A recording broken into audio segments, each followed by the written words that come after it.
इस बारिश ने तो नाक में दम कर रखा है। पूरा हफ्ता बीत गया पर ये बारिश रुकने का नाम ही नहीं ले रही। इतने दिनों से काम पे नहीं जा पा रहा हूँ, पता नहीं घर का खर्च कैसे चलेगा। दोनों पति पत्नी परेशान होकर घर की दहलीज पे बैठे बारिश रुकने का इंतजार कर रहे थे। पूरे दिन घमासान बारिश होता देख दोनों निराश होकर शाम होते ही घर के भीतर चले गए। धीरू को ठंड लगने लगी और वो एक पतली सी चादर ओढ़कर चारपाई पे बैठ गया। कजरी, मुझे नहीं लगता मौसम बदलेगा अभी। बारिश रुकने की उम्मीद छोड़ दो। सब्जियों में कीड़े लग रहे हैं, छत टपकने लगी है और तो और बारिश ज्यादा होने के कारण दीवारें भी गीली रहने लगी है। लगता है अब इस बारिश में ही मजदूरी करनी होगी। बारिश रुकने के इंतजार में कहीं बहुत देर न हो जाए।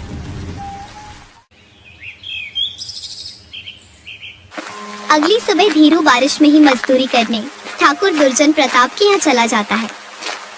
क्या हुआ धीरू, इतनी बारिश में सुबह सुबह मेरे घर क्यों आए हो? ठाकुर साहब, मुझे पता चला है कि आपको मजदूरों की जरूरत है। मुझे काम पे रख लीजिए, मैं खूब मेहनत करूंगा। तुझसे तो पूरा गांव नाराज रहता है। लोग तरह तरह की बातें करते हैं। मैं भला तुझे काम पे क्यों रखूं? ऐसा ना कहिए, ये तो मुझे भी पता नहीं कि लोग मुझसे इतनी नफरत क्यों करते हैं। अच्छा ठीक है, मैं काम पे रख लूंगा तुझे, पर बारिश का बहाना करके छुट्टी मत करना। काम नहीं रुकना चाहिए। जी मालिक, जैसा आप कहो। आज से ही काम पे लग जा। मैं अपने लोगों को कह दूंगा कि तू गोदाम आ रहा है। इसके बाद धीरू गोदाम जाने के लिए निकल पड़ता है।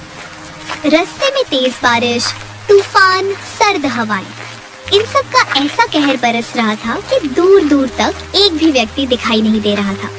इतनी कठिनाइयां होने के बाद भी धीरू हिम्मत करके गोदाम पहुंचता है। ये मनहूस यहाँ क्यों आया है? धीरू के गोदाम पहुंचते ही लोग उसे देखकर ताने कसने लगते हैं, जिसे धीरू सुन लेता है और पूछता है, भाई ऐसा क्यों बोल रहे हो? आखिर मैंने तुम्हारा क्या बिगाड़ा है? सही तो कह रहा है ये तुझे। तू मनहूस ही तो है, इसलिए तेरा कोई रिश्तेदार नहीं, कोई सगा संबंधी नहीं। ये सुनते ही धीरू के चेहरे से हंसी गायब हो जाती है। उसका चेहरा बिल्कुल मुरझा सा जाता है। वो चुपचाप लोगों की बातें सुनते सुनते काम करने लगता है।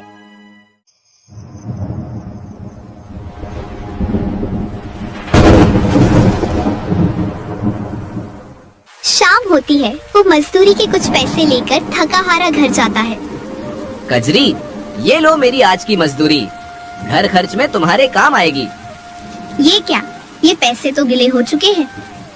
बारिश में भीग कर आया हूँ ना, कपड़े गिले हो चुके हैं, पैसे भी गिले हो गए। इन्हें दूसरे कमरे में सूखने रख दो, सुबह तक सूख जाएंगे। ठीक है जी। इतना बोलकर कजरी पैसे लेकर दूसरे कमरे में रखने चली जाती है। कुछ देर बाद वो पैसे रखकर धीरू के पास वापस आती है। तब धीरू, कजरी, मुझे पता है लोग मेरी तरह तुम्हें भी ताने देते होंगे। ताने किस बात के जी? मैं अनाथ हूँ ना, मेरा कोई अपना नहीं है, और एक अनाथ से शादी करके तुम्हें भी बस सुनने को ही मिलता होगा। ऐसा कुछ भी नहीं है, मैं लोगों की बातों पे ध्यान नहीं देती। वैसे क्या सच में आपका एक भी रिश्तेदार नहीं है? पता नहीं, जब से मैंने होश संभाला है अकेला ही रहा हूँ। अच्छा, अब आप ज्यादा सोचकर अपनी सेहत मत खराब कीजिए, सो जाइए, कल काम पर भी तो जाना है। धीरू उस रात बहुत उदास था। उसकी आवाज में अपने अपनों की कमी साफ झलक रही थी। कजरी ने बड़ी समझदारी से उसे समझाया और दोनों एक साथ कुछ पल बातें करके सो गए।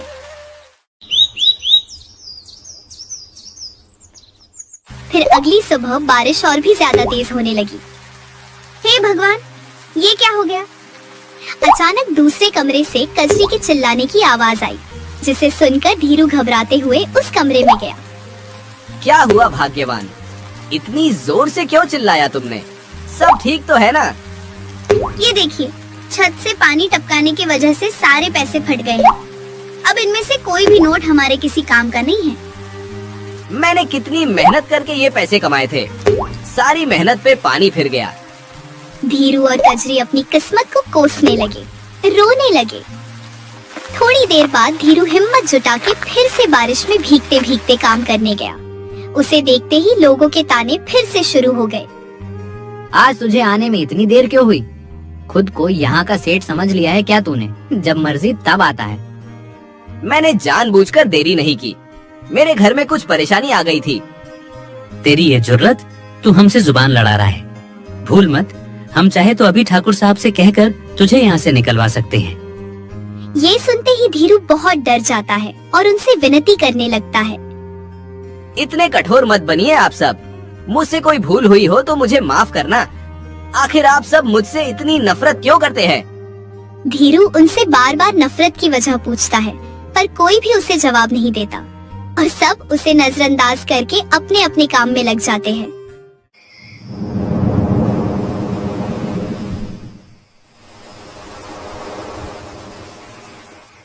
शाम होती है, सब अपने अपने घर जाते हैं।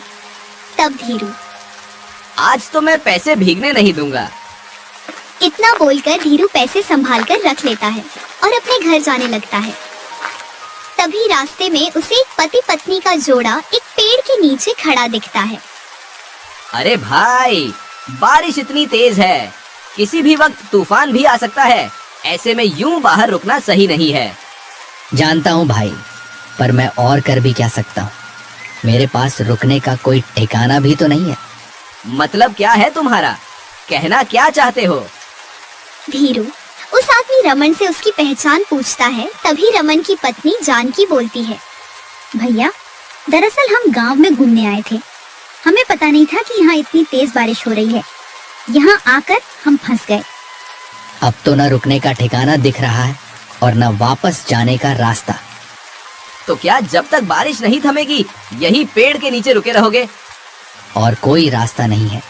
इस गांव में मेरा कोई रिश्तेदार नहीं कि मैं उनके घर ठहर सकूं। रमन की बातें सुनकर धीरू ने थोड़ी देर सोचा। उसके बाद उसने उन्हें अपने घर रखने का सुझाव दिया। मेरे घर चलो। अरे नहीं नहीं, फालतू में हम तुम्हें परेशान नहीं करना चाहते। इसमें परेशानी कैसी? इंसानियत नाम की भी तो कोई चीज होती है। इतना बोलकर धीरू दोनों पति पत्नी को अपने साथ अपने घर लेकर चला जाता है। दो अनजान लोगों के देखकर कजरी थोड़ी चिंतित हो जाती है। सुनिए जी, ये दोनों कौन हैं? ये मुसाफिर है, बेचारे बारिश में फंस गए थे।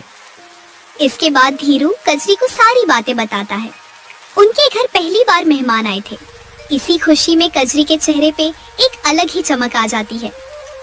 अरे वाह, हमारे घर मेहमान आए हैं, आज तो मैं तरह तरह के पकवान बनाऊंगी। कजरी और धीरू रमन और जानकी का बहुत आदर और सम्मान के साथ स्वागत करते हैं। वो दोनों कुछ पल शांति से वहीं बैठती है। तब कजरी रसोई में जाकर फटाफट अलग अलग तरह के स्वादिष्ट पकवान बना लेती है और रात होते ही सब एक साथ बैठकर बहुत प्यार से खाते हैं। अरे वाह भाभी, आपके हाथों में तो जादू है। भोजन सच में बड़ा स्वादिष्ट बना है। आप दोनों सच में बहुत अच्छे हैं। आज के समय में भी अनजान लोगों के लिए इतना कुछ कर रहे हैं। ये तो हमारा फर्ज है।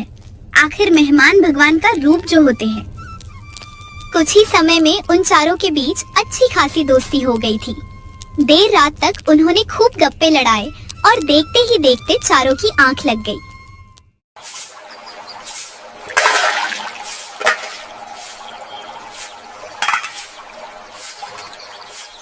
सुबह सूरज सर पर था। काम पे जाने के लिए धीरू को बहुत देरी हो गई थी।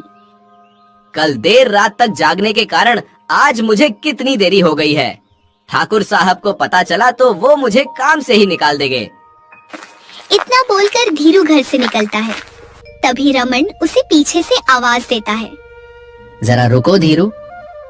धीरू बहुत हड़बड़ी में रहता है, इसलिए वो रमन को जल्दी जल्दी बोलने को कहता है। क्या बात है रमन, जल्दी बोलो, मैं आज बहुत लेट हो चुका हूँ। तुम जा कहाँ रहे हो? मजदूरी करने, यही मेरा काम है। मैं पढ़ा लिखा नहीं हूँ ना। चलो मैं भी चलता हूँ, तुम्हारी थोड़ी मदद कर दूंगा। तुम क्यों खुद को तकलीफ दे रहे हो? मुझे तो इसकी आदत है। मैंने तो तुम्हें अपना मित्र मान लिया है। अब तुम एक दोस्त को दूसरे दोस्त की मदद करने के लिए मना नहीं कर सकते हो। अच्छा ठीक है, चलो तो फिर दोनों साथ साथ काम करने चले जाते हैं। कुछ देर काम करने के बाद उनके पास दो आदमी आते हैं। अरे धीरू, ये कौन है? ये मेरे मेहमान हैं। ये सुनकर दोनों आदमी जोर जोर से हंसने लगते हैं। मेहमान और तेरे घर, मूर्ख मत बना हमें। और नहीं तो क्या, इतने सालों में तेरे घर कोई झांकने तक नहीं आया। आज अचानक मेहमान कहाँ से आ धमके? बातें बनाना तो कोई तुझसे सीखे, अनाथ कहीं का। भूल मत तू अनाथ है। तेरा कोई रिश्तेदार, कोई दोस्त, कोई संबंधी नहीं है। इतना बोलकर दोनों आदमी वहाँ से चले जाते हैं। धीरू का मन उदास हो जाता है। उसके चेहरे पे निराशा छा जाती है। तब रमन उससे पूछता है, भाई, गांव वाले तुमसे ऐसे कैसे बात कर सकते हैं? तुम उन्हें जवाब क्यों नहीं देते? छोड़ो, उनकी बातों पे ध्यान मत दो रमन। मुझे तो ये सब सुनने की आदत सी हो गई है। इतना बोलकर धीरू काम करने लगता है। रमन को धीरू के ऊपर बहुत दया आती है। वो धीरू के काम में उसका बहुत हाथ बटाता है। ऐसे ही कुछ दिन बीतते हैं। बारिश अब भी वैसी की वैसी तेज होती रहती है। शाम का वक्त था। वे चारों घर की दहलीज पे बैठकर चाय पीते हुए बारिश का आनंद ले रहे थे। अब तक बारिश की वजह से कितना गुस्सा आता था, पर सबके साथ बैठकर चाय पीते हुए बारिश को देखने में बहुत सुकून सा मिल रहा है। हाँ वही ना, इतने दिन हो गए हैं हमें यहाँ ठहरे हुए। साथ में एक परिवार जैसा लग रहा है। ऐसा लग ही नहीं रहा कि हम अजनबी हैं। जो होता है अच्छे के लिए ही होता है। ये बारिश न होती तो हमारी इतने अच्छे लोगों से मुलाकात कैसे होती। तुम दोनों ने हमारा बहुत ख्याल रखा है। हम तो तुम्हारे एहसानमंद हो गए हैं। जो बारिश कभी उन्हें मुसीबत लगती थी, आज उसी बारिश को देखकर उनका मन खुश हो रहा था। दिन बीतते गए। अब उन चारों के बीच पक्की दोस्ती हो गई। एक दिन धीरू अकेले गोदाम गया हुआ था। उसे अकेला देख बाकी के मजदूर उससे रमन के बारे में पूछने लगे। आज रमन तुम्हारे साथ नहीं आया, उनसे भी तुम्हें छोड़ दिया क्या? नहीं नहीं, वो तो मेरा सच्चा मित्र है। बारिश में भीगने के कारण उसे थोड़ा जुकाम हो गया है, इसलिए आज आराम करने को कह दिया मैंने। ये धीरू कितना लापरवाह है, अपने मेहमान का ठीक से ध्यान भी नहीं रख सकता। सबने उसे रमन की तबीयत को लेकर ताने दिए, पर किसी ने एक बार भी उसका हाल न पूछा। बारिश में रोज भीगकर आने के कारण उसे भी बुखार आ चुका था। वो उसी हालत में बिना किसी को उल्टा जवाब दिए चुपचाप काम कर रहा था। कम करते करते अचानक कमजोरी के कारण उसके हाथ से बोरी छूटी और बोरी के अंदर का सारा अनाज पानी में गिरकर बर्बाद हो गया। ये क्या किया तुमने? पता है कितना नुकसान हो गया है। ये किसी काम का नहीं है, इसे ठाकुर साहब के पास ले चलो। सब लोग धीरू को निकालने की बस राह तक रहे थे और आज उन्हें वो मौका मिल गया। सब इतने गुस्से में थे कि बिना एक पल की देरी किए वे सब धीरू को फौरन ठाकुर दुर्जन प्रताप की हवेली ले गए। ठाकुर साहब, इस धीरू ने आपका नुकसान कर दिया। कैसा नुकसान? इसने अनाज से भरी बोरी पानी में गिरा दी, सारा अनाज नष्ट हो गया। ये सुनते ही ठाकुर को धीरू के ऊपर बहुत गुस्सा आया और एक उसके ऊपर चिल्लाने लगा। तेरा ध्यान कहाँ रहता है धीरू? मैंने कहा था ना, मुझे काम में कोई गड़बड़ नहीं चाहिए। माफ करना ठाकुर साहब, मैंने जानबूझकर नहीं किया, गलती से बोरी गिरी थी। अब भूल जानकर हो या अनजाने में, नुकसान तो मेरा हुआ ना, तुझे इसकी भरपाई करनी होगी। ठीक है, आप मेरी मजदूरी में से थोड़ा थोड़ा करके अपना दाम काट लेना। मुझे क्या मूर्ख समझ रखा है तूने? मेरा दिया हुआ पैसा तू मुझे ही लौटाएगा? नहीं, तुझे एक बोरी के बदले 3 बोरी की भरपाई करनी होगी। 3 बोरी? ये तो बहुत ज्यादा है। दया कीजिए मालिक मुझ पर, मैं गरीब हूँ। पूरे महीने काम करूँगा तो भी 3 बोरी जितने पैसे नहीं जुटा पाऊंगा। ये तेरी समस्या है। जब तक मुझे मेरी भरपाई नहीं मिलती तू काम करने मत आना। अब तो पैसे लेकर ही आना।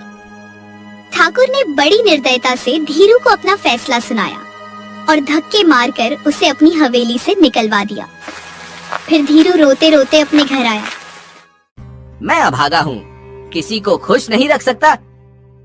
कजरी वही खड़ी उसकी बातें सुनती है और परेशान होकर पूछती है, क्या हो गया आपको? आप रो क्यों रहे हैं? किसी ने फिर से कुछ कहा क्या? गरीबी में आटा गीला तो कहावत सुनी ही होगी तुमने। हमारे साथ भी कुछ ऐसा ही हुआ है। ऐसे पहेलियां मत बुझाइए, मुझे बहुत घबराहट हो रही है। साफ साफ बताइए क्या बात है। इसके बाद धीरू बड़ी हिम्मत करके कजरी को सब बताता है। अब तुम ही बताओ, मेरे पास न काम रहा न पैसे, मैं तिगुनी भरपाई कैसे करूँगा? ये तो सरासर नाइंसाफी की है ठाकुर साहब ने। जब नुकसान एक बोरी का हुआ है तो पैसे भी एक बोरी के ही लेने चाहिए ना। बड़े लोगों के पास जितना होता है उन्हें उतना ही लालच होता है। धीरू और कजरी के ऊपर मुसीबत के काले बादलों ने बसेरा कर लिया था।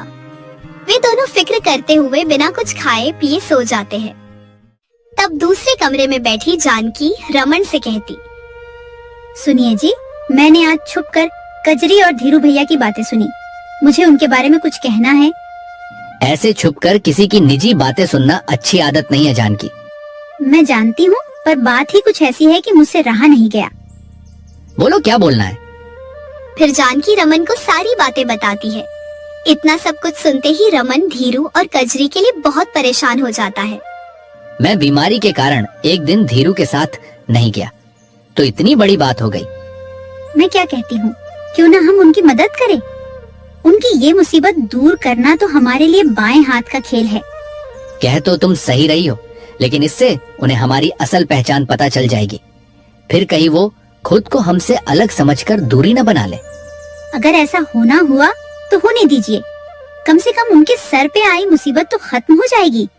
उन्होंने हमारी बहुत सहायता की है, अब हमारी बारी है। जानकी के समझाने पर रमन अपनी असल पहचान सामान लाने के लिए मान गया।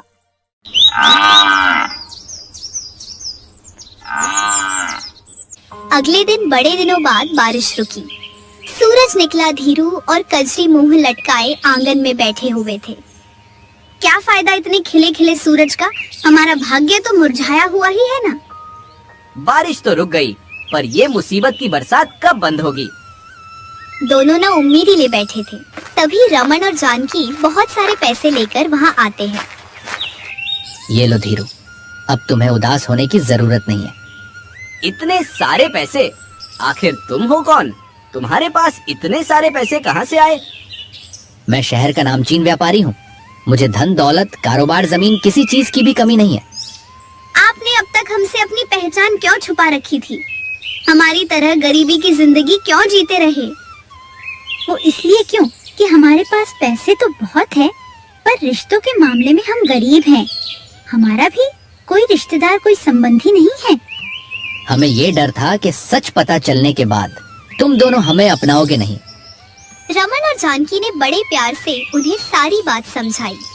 कजरी और धीरू ने उनकी बातें समझी और उनके साथ पहले जैसा ही व्यवहार करने लगे। धीरू ने ठाकुर के मुंह पे पैसे मारे और उसके गोदाम की तरफ दोबारा मुड़कर भी नहीं देखा।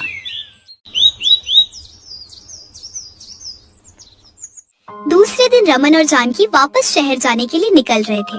तब धीरू, तुम्हारी बहुत याद आएगी मित्र। धीरू, मुझे एक सुझाव आया है। मेरे व्यापार में हाथ बटाओ। तुम्हें काम की जरूरत है और मुझे भरोसेमंद साथी की। धीरू भैया, ये बहुत अच्छा मौका है, इसे हाथ से मत जाने दीजिए। मुझे तो समझ नहीं आ रहा है, मैं आप दोनों का शुक्रिया अदा कैसे करूं? आप तो हमारे लिए फरिश्ता बनकर आए हैं। इतना बोलकर कजरी धीरू के लिए एक नया कुर्ता लेकर आती है। धीरू अपना कुर्ता बदलने लगता है। तभी रमन की नजर धीरू के गर्दन के निशान पे पड़ती है। धीरू, ये तुम्हारे गर्दन पे निशान कैसा? ये तो जन्म से ही मेरी गर्दन पे है। ये सुनते ही रमन भावुक हो उठता है। तुम मेरे भाई हो। देखो, मेरे गर्दन पे भी बिल्कुल ऐसा ही निशान है। माँ ने मुझे बताया था कि मेरा एक भाई था जो खो गया था। इसका मतलब हमारा जन्म जन्म का रिश्ता है। हाँ मेरे भाई, इसीलिए हमारा दिल एक दूसरे से जुड़ा था। अजनबी होने के बाद भी हम एक दूसरे के लिए अपनापन महसूस करते थे। बरसों बाद दो बिछड़े भाई मिले। अब धीरू का भी एक अपना परिवार था। वे दोनों गांव ही रुककर शहर का सारा कारोबार मिलकर संभालने लगे। धीरू के धनी होते ही गांव वाले उसकी इज्जत करने लगे और देखते ही देखते धीरू ठाकुर से भी ज्यादा धनी बन गया। इस प्रकार की मजेदार कहानियों को सुनने के लिए हमारे चैनल अक्कू टोन को सब्सक्राइब करना ना भूलें।